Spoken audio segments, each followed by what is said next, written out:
Sa mga nag-iisip na mga ihahain sa Noche Buena o sa mga Christmas party, bahaba na po ang menu ng mga alternatibong pagkain na pwede niyong ihanda. Tulad na lang ng mga putaheng walang karne at mga panghimagas na sugar-free. Narito po ang report. Sa dami ng kabi-kabilang Christmas party at reunion, literal na namang mapapasubo ang marami sa atin ngayong Kapaskuhan. Pero alam nyo ba na pwedeng-pwede ninyong lantakan ang mga paborito ninyong putahe minus all the cholesterol? Yan ang Noche Buena pinaghahandaan ng mga vegan at vegetarian. Lahat iyahain, walang karne. Tulad na lang nitong kare-kare na sa halip na karne ang gamitin sa pagluluto, itong tofu skin ang nagsilbing protina ng putahe. Ito naman paborito ninyong bopis, iba't ibang klase ng mushroom ang ginamit na pamalit sa lamang loob ng baboy. Para naman sa mga chikiting, bakit di subukan itong veggie pasta o kaya naman itong Christmas meatloaf na gawa sa red rice, mani at keso. Pati nga pang gisa, iwas fat. Tubig daw ang gamit imbis na cooking oil. Una, hindi ka makaka-high blood.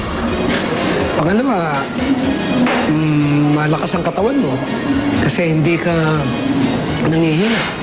Ang mag-asawang ito na halos 15 taon ng vegetarian, ipinamana na rin sa mga anak ang kanilang diet. Nagpe-prepare din kami ng mga sumptuous food, ganun spaghetti, carbonara, pero ang ginagamit namin puro vegetarian food at veggie hotdogs, mga ganun.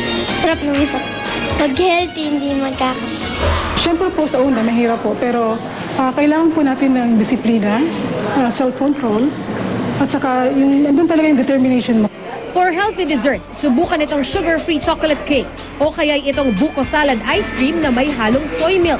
Ang traditional na fruit salad pwede namang lagyan ng twist with honey, yogurt at poppy seeds. Dinagdagan po natin ng konting honey. May naghalo pong asim at saka tamis. The benefit is that I feel lighter. My stomach is, it's easier to digest the food. Laging balance sa diet, no? Kahit na makita nyo na dyan yung, yung mga abundance, no? Yung pwede ka mag-splurge. I think, yung pinaka dapat concern natin is health. Health is wealth. Para sa saksi, Lia Manyalak del Castillo nag-uulat.